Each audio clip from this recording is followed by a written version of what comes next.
I read 40 or 50 books a year, and I love those monthly empty videos, but I was like, how can I make that but mine? So these are some recent reads. If I were to recommend one book to get you just kind of up to speed about what's going on in Africa and what has happened since colonialism fell, I would pick Martin Meredith's State of Africa. I'm reading a different book that provides a different perspective, but this is a great starting point. It goes country by country. I mean, it's a fat book. Since the independence movements, explaining what's happened now. I will say I think it's a little biased. That's why I'm reading a different book.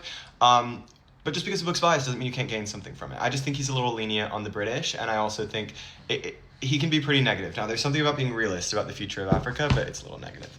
The Working Poor is my number one most recommended book of all time. It's written by this Pulitzer Prize-winning author, David Shipler, and he looks at 10 working class families and follows them basically, like documenting their life over the course of decades. And it really just shows how a small thing like a flat tire that wouldn't really affect a middle or upper middle class or wealthy person very much can totally change the trajectory of a working class person's life. And it's just a really important read, incredibly well researched and documented, a little bit heavy, I will warn you.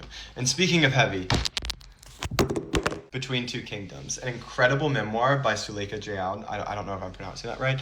Basically, she gets cancer right after moving to France with her family, struggles with it for years, gets cured, and it creates this viral column, though, in a newspaper about it, and so many people write to her. Then she goes on a road trip in the second half of the book, visiting everyone that wrote for her.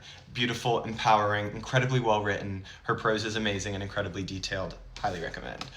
Narnia.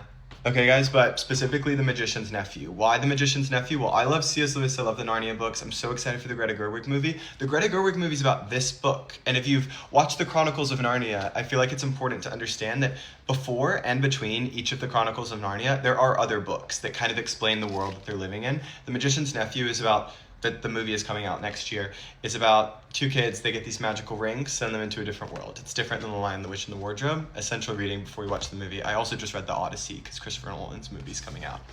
Red Roulette.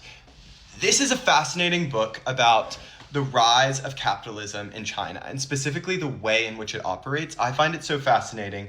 Desmond Shum is a dissident. He left China. He built the Bulgari Hotel in Beijing. He helped build the Beijing Cargo Airport. He became exceedingly wealthy, and it really explains how this system in China works, because there's some corruption. There's like the flash and spectacle of business is a different culture than it is in other parts of the world. And specifically during this time period, like 30 years ago, whenever